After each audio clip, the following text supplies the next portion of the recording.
प्रिय श्रोताओं, सिंदबाद की तीसरी यात्रा के साथ आपके सामने उपस्थित हूँ। सिंदबाद ने कहा, घर आकर मैं सुखपूर्वक रहने लगा। कुछ ही दिनों में जैसे पिछली दो यात्राओं के कष्ट और संकट भूल गया और तीसरी यात्रा की तैयारी शुरू कर दी। मैंने बगदाद से व्यापार की वस्तुएं ली और कुछ व्यापारियों के साथ बसरा के बंदरगाह पर जाकर एक जहाज पर सवार हुआ। हमारा जहाज कई द्वीपों में गया, जहां व्यापार करके हम लोगों ने अच्छा लाभ कमाया। किंतु एक दिन हमारा जहाज तूफान में फंस गया। इसके कारण हम लोग सीधे मार्ग से भटक गए। अंत में एक द्वीप के पास जाकर जहाज ने लंगर डाल दिया और पाल खोल डाले। कप्तान ने ध्यान देकर द्वीप को देखा, फिर उसकी आंखों में आंसू बहने लगे। हमने इसका कारण पूछा तो उसने कहा, अब हम लोगों का भगवान ही रक्षक है, क्योंकि इस द्वीप के समीप ही जंगली द्वीपों लोगों के द्वीप हैं। उनके शरीर पर लाल लाल बाल होते हैं। इन वनवासियों से भटके हुए जहाजियों पर बड़े बड़े संकट आए हैं। ये हम लोगों से आकार में छोटे हैं, किंतु हम उनके आगे विवश हैं। यदि उनमें से एक भी हमारे हाथ से मारा जाए तो वे हमें चींटियों की तरह चारों ओर से घेर लेंगे और हमारा सफाया कर देंगे। हम सब लोग इस बात को सुनकर बहुत घबराए, किंतु कर ही क्या सकते थे। कुछ देर में जैसे कप्तान ने कहा था वैसा ही हुआ। जंगली लोगों का एक बड़ा समूह, जिनके शरीर छोटे छोटे थे और लाल रंग के बालों से भरे हुए थे, तट पर आए और तैरकर जहाज को चारों ओर आ गए। वे अपनी भाषा में कुछ कहने लगे, किंतु वे हमारी समझ में नहीं आया। वे बंदरों की तरह आसानी से जहाज पर चढ़ाए। उन्होंने पालों को लपेट दिया और लंगर की रस्सी काटकर जहाज को किनारे पर खींच लाए। उन्होंने हमें जहाज से उतार लिया और घसीटते हुए अपने द्वीप में ले गए। उस द्वीप के निकट कोई जहाज उनके डर से नहीं आता था, किंतु हमारी तो मौत ही हमें घसीट लाई थी। उन्होंने हमें एक घर के अंदर बंद कर दिया। हमने देखा कि आंगन में मनुष्यों की हड्डियों का एक ढेर जमा है और बहुत सी मोटी लोहे की छड़ें रखी हैं। हम यह देखकर भय के कारण अचेत हो गए। बहुत देर के बाद हमें होश आया तो हम अपनी दशा को विचार कर रोने लगे। अचानक एक दरवाज़ा खुला और अंदर से एक अत्यंत विशालकाय आदमी हमारे आंगन में आया। उसका शरीर ताड़ की तरह था और मुंह घोड़े की तरह। उसकी केवल एक ही आंख थी जो माथे के बीच में थी और अंगारे की तरह दहक रही थी। उसके दांत बहुत बड़े और नुकीले थे और उसके मुख से बाहर निकले हुए थे। उसका निचला होंठ इतना बड़ा था कि उसकी छाती तक लटकता था। उसके कान हाथी जैसे थे और उसके कंधों को ढके हुए थे और उसके नाखून बड़े, कड़े और घुमावदार थे, जैसे शिकारी जानवरों के होते हैं। हम सब उस राक्षस को देखकर एक बार फिर गशका गए। जब हम होश में आए तो देखा राक्षस हम लोगों के पास ही खड़ा है और हमें देख रहा है। फिर वह हमारे और निकट आया और हम में से एक एक को उठाकर हाथ में घुमा फिराकर देखने लगा, जैसे कसाई लोग बकरियों और भेड़ों को उनकी मोटाई का अंदाज़ा लगाने के लिए देखते हैं। सबसे पहले उसने मुझे पकड़ा, लेकिन दुबला पतला देखकर रख दिया। फिर उसने हर एक को इसी तरह देखा और अंत में कप्तान को सबसे मोटा ताजा पाकर उसे एक हाथ में पकड़ा और दूसरे हाथ से एक छड़ उसके शरीर में आर पार कर दी और फिर आग जलाकर कप्तान को भूनकर खा गया। फिर अंदर जाकर सो गया। उसके खर्राटे बादल की गरज की तरह आते रहे और रात भर हमें भयभीत करते रहे। दिन निकलने पर वह जागा और घर से बाहर चला गया। हम सब अपनी दशा पर रोने लगे। हमारी समझ में ही नहीं आ रहा था कि उस भयंकर राक्षस से किस प्रकार प्राण बच सकते हैं। हम सब ने अपने को ईश्वर की इच्छा पर छोड़ दिया और घर से बाहर निकलकर हमने फल फूल खाकर भूख बुझाई। हमने चाहा कि रात को उस घर में ना जाए, किंतु और कोई स्थान था ही नहीं जहाँ रात बिताते। फिर राक्षस तो हमें ढूंढ निकालता ही। अतएव हम उसी मकान में आ गए। कुछ रात बीतने पर राक्षस फिर आया। उसने फिर हम लोगों को पहले की तरह उठा उठा कर देखा और हमारे एक साथी को अन्य लोगों की अपेक्षा अधिक मोटा ताजा पाकर उसके शरीर में छड़ घुसेड़ कर भूनकर खा गया। सवेरे जब वह बाहर गया तो हम लोग बाहर निकले। हमारे कई साथियों ने कहा कि इस प्रकार की कष्टदायक मृत्यु से अच्छा है हम लोग समुद्र में डूब मरें। किंतु हम में से एक ने कहा कि हम लोग मुसलमान हैं और हमारे लिए आत्महत्या बड़ा पाप है। हमें यह ना करना चाहिए कि राक्षस से बचने के लिए स्वयं अपनी हत्या कर लें। उसकी ये बात मानकर हम आत्महत्या से रुक गए और सोचने लगे कि कैसी जान बच सकती है। मुझे एक उपाय सूझा। मैंने कहा, देखो, यहाँ सागर तट पर बहुत सी लकड़ियाँ और रस्सियाँ मौजूद हैं। हम लोग इन 4-5 नाव बना लें और किसी जगह छुपा कर रख दें। यदि किसी प्रकार अवसर मिले तो हम उन पर निकल भागेंगे।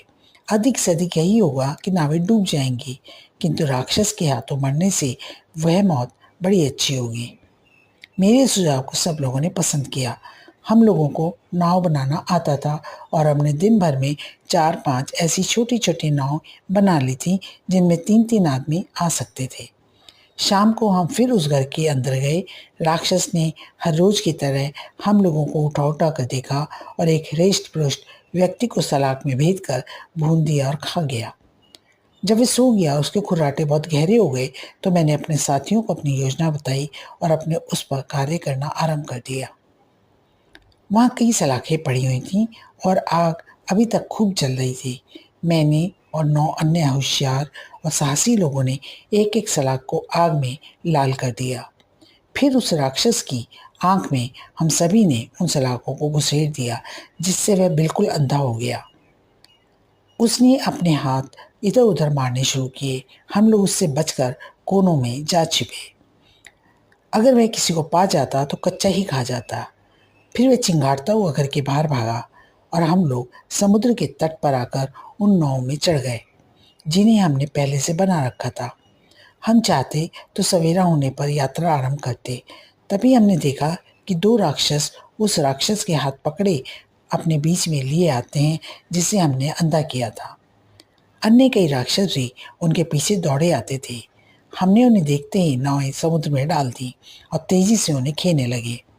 राक्षस समुद्र में तैर नहीं सकते थे, किंतु उन्होंने तट पर से बड़ी बड़ी चट्टानें हमारी ओर फेंकना शुरू किया। केवल एक नाव को छोड़कर, जिस पर मैं था और मेरे 2 साथी बैठे थे, सारी नावें राक्षस की फेंकी चट्टानों से डूब गईं। हम अपनी नाव को तेजी से खेकर इतनी दूर आ गए जहां पर उनकी चट्टानें नहीं आ सकती थी। किंतु खुले समुद्र में आकर भी हमें चैन न मिला। तेज हवा हमारी छोटी सी नाव को तिनके की तरह पानी पर उछालने लगी। 24 घंटे हम इसी दशा में रहे। फिर हमारी नाव एक द्वीप में पहुंच गई। हम लोग प्रसन्नतापूर्वक उस द्वीप पर उतरे और तट पर लगे पेड़ों से पेट भर फल खाने के बाद हमारे शरीरों में कुछ शक्ति आई। रात को हम लोग समुद्र के तट पर ही सो रहे। अचानक एक जोर की ससराहट से नींद खुली तो मैंने देखा कि एक सांप जो नारियल के पेड़ जितना लंबा था हमारे एक साथी को खाई जाता है। उसने पहले हमारे साथी के शरीर को चारों ओर से कसकर तोड़ डाला और फिर उसे निकल गया। कुछ देर में सांप ने उसकी हड्डियां उगल दी और चला गया। हम 2 बचे हुए आदमियों ने बड़े दुख और चिंता में रात बिताई। कितनी मुश्किलों से राक्षस से छूटे थे तो यह मुसीबत आ गई जिससे छुटकारा ही नहीं दिखाई देता था। दिन में हमने फल खाकर गुजारा किया। शाम तक हमने अपने बचने के लिए एक पेड़ खोज लिया था और रात होते ही उस पर चढ़ गए। मैं तो वृक्ष पर काफी ऊंचे पहुंच गया था, किंतु मेरा साथी उतने ऊंचे ना जा सका और नीचे की एक मोटी डाल पर लेट गया। सांप फिर रात को आया। पेड़ की जड़ पर पहुंचकर उसने अपना शरीर ऊंचा किया और मेरे साथी को पकड़कर खा गया और फिर वहां से चला गया। मैं सारी रात भय से अधमरा सा रहा। सूर्योदय होने पर मैं पेड़ से उतरा और फिर कुछ फल आदि खाकर पेट भरा। मुझे विश्वास था कि आज मैं अवश्य इस सांप का ग्रास बनूंगा, क्योंकि उसने मुझे देख तो लिया ही है। मैंने काफ़ी सोच विचार के बाद यह तरकीब निकाली कि पेड़ के चारों ओर ढेर सारी कटीली झाड़ियाँ रख दी और ऊपर भी कांटों की ऐसी ओट कर दी कि किसी को दिखाई ना दूं। रात को सांप आया। वह झाड़ियों के कारण पेड़ की जड़ तक ना पहुंच पाया, किंतु सारी रात घात लगाकर बैठा रहा। सवेरे वह चला गया। मैं रातों की जगाई और जान के डर से रात भर सांप की फुंकार सुनने से अपने इतना और निराश हो गया था कि सोचने लगा कि ऐसे जीने से तो समुद्र में डूब जाना अच्छा है। इसी इरादे से समुद्री तट पर गया, किंतु सौभाग्यवश किनारे कुछ ही दूर पर एक जहाज दिखाई दिया। मैंने चिल्लाकर आवाज़ देना और पगड़ी को हवा में हिलाना शुरू किया। जहाज के लोगों ने मुझे देखा और कप्तान ने एक नाव भेजकर मुझे जहाज पर चढ़ा लिया। वे लोग मुझसे पूछने लगे कि मैं उस द्वीप में कैसे पहुंचा। एक बूढ़े आदमी ने कहा, मुझे आश्चर्य है कि तुम जीवित किस तरह बचे हो। मैंने तो सुना है इन द्वीपों में नरभक्षी राक्षस रहते हैं जो आदमियों को भूनकर खाते हैं। इसके अलावा यहाँ विशालकाय सर्प भी हैं जो दिन में गुफाओं में सोते रहते हैं और रात में शिकार के लिए निकलते हैं और कोई आदमी पाते ही उसे निगल जाते हैं। मैं उनकी बातों का उत्तर ना दे सका क्योंकि भूख और जगाई के कारण निढाल हो रहा था। उन्होंने मुझे भोजन कराया और चूंकि मेरे वस्त्र तार तार हो रहे थे इसलिए एक जोड़ा कपड़ा भी मुझे दिया। फिर मैंने विस्तार पूर्वक अपनी विपत्तियों का वर्णन किया और बताया कि किस प्रकार राक्षस और सांप से बचा। सबने कहा, तुम पर भगवान की बड़ी कृपा है जिससे तुम जीवित बच रहे। हम लोगों का जहाज सिलहट द्वीप में पहुंचा जहाँ चंदन होता है और जो बहुत सी दवाओं में डाला जाता है। जहाज ने वहां लंगर डाला और व्यापारीगण अपना सामान लेकर द्वीप पर क्रय विक्रय करने के लिए उतर गए। कप्तान ने मुझसे कहा, भाई तुम बगदाद के निवासी हो, वहाँ के एक व्यापारी का बहुत सा माल बहुत दिनों से मेरे जहाज पर पड़ा है। तुम उसकी गठरियाँ ले जाकर उसके स्त्री बच्चों को दे देना। मैं चिट्ठी लिख दूंगा तो वे लोग तुम्हारी लदान की मजदूरी दे देंगे। मैंने उसको धन्यवाद दिया। उसने मुझे काम तो दिलाया। उसने अपने लिपिक से कहा कि उस व्यापारी का माल इस आदमी को सौंप दें। लिपिक ने पूछा, उस व्यापारी का नाम क्या था? कप्तान ने कहा, माल का मालिक सिंदबाद जहाजी था। मुझे इस बात पर इतना आश्चर्य होगा कि कप्तान का मुंह देखने लगा। कुछ देर में मैंने पहचाना कि मेरी दूसरी यात्रा में भी जहाज का कप्तान यही था। उस द्वीप पर मुझे सोता हुआ छोड़कर मेरे साथी जहाज पर चले गए थे और सभी ने समझ लिया था कि मैं वहीं खप मर गया हूँ। यद्यपि इस घटना को बहुत दिन नहीं हुए थे, तथापि इधर लगातार बढ़ने वाली विपत्तियों के कारण मेरे चेहरे का रंग और नक्शे इतने बदल गए थे कि कप्तान मुझे पहचान नहीं सका। मैंने पूछा कि यह सामान क्या सिंदबाद जहाजी का है? कप्तान ने कहा, यह सामान निस्संदेह सिंदबाद का है। वह बगदाद का निवासी था और बसरा बंदरगाह से हमारे जहाज पर माल लेकर चढ़ा था। एक दिन हम लोग एक द्वीप पर पहुंचे और जहाज का लंगर डाला ताकि द्वीप से लेकर मीठा पानी जहाज पर भर लें। कई व्यापारी भी घूमने फिरने को उतर गए, उनमें सिंदबाद भी था। कुछ देर में अन्य लोग तो जहाज पर आ गए लेकिन सिंदबाद ना आया। मैंने 4 घड़ी तक उसकी राह देखी, किंतु जब हवा अनुकूल देखी तो मैंने पाल खोल दिए और जहाज को आगे बढ़ा दिया। मैंने पूछा, तुम्हें क्या पूरा विश्वास है कि सिंदबाद मर गया? कप्तान ने कहा कि मुझे इसमें कोई संदेह नहीं है कि सिंदबाद अब इस दुनिया में नहीं है। मैंने उससे कहा, तुम मुझे पूरी ध्यान से देखो और पहचानो कि मैं ही सिंदबाद हूँ कि नहीं। हुआ यह था कि द्वीप पर उतरकर मैं एक स्रोत के निकट खा पी कर गहरी नींद सो गया था। मेरे साथियों ने मुझे जगाया ही नहीं। शायद उन्हें यह मालूम भी नहीं था कि मैं कहाँ सो रहा हूँ। जब मेरी आँख खुली तो समुद्र तट पर पहुंचा तो देखा जहाज दूर निकल गया था। कप्तान ने यह सुनकर मुझे ध्यानपूर्वक देखा और पहचान लिया। उसने मुझे गले लगाया और भगवान को धन्यवाद दिया कि मैं जीवित हूँ, हालांकि मुझे मरा हुआ समझ रहा था। उसने कहा, तुम्हारे माल को भी मैंने हर जगह व्यापार में लगाया और इस पर हर सौदे में मुनाफा हुआ है। अब मैं तुम्हारे माल को तुम्हारे मुनाफे के साथ तुम्हें सौंपता हूँ। यह कहकर उसने मुझे मेरी गठरियाँ सौंप दी और वह नकद राशि भी दे दी जो मेरे माल के व्यापार के लाभ के रूप में उसके पास थी। मुझे इसे मिलने की कोई आशा नहीं थी और मैंने भगवान को लाख लाख धन्यवाद दिया।